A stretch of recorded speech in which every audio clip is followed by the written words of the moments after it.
weather situations, specially built receivers are automatically activated to warn of the impending hazard. Tests of these receivers normally are conducted by the National Weather Service every Wednesday around noon. When there is a threat of or existing severe weather in the area on Wednesday, the test is postponed until the next good weather day. The warning alarm transmitted over this and other lower radio stations in southern Wisconsin will normally be activated for watches and warnings that affect the following Wisconsin counties: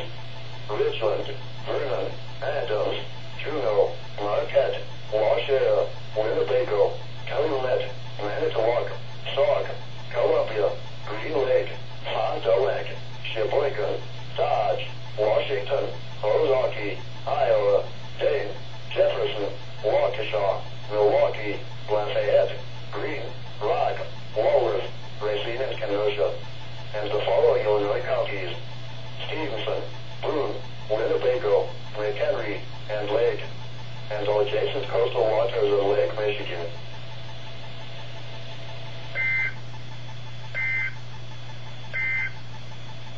Now you risk the hazardous weather on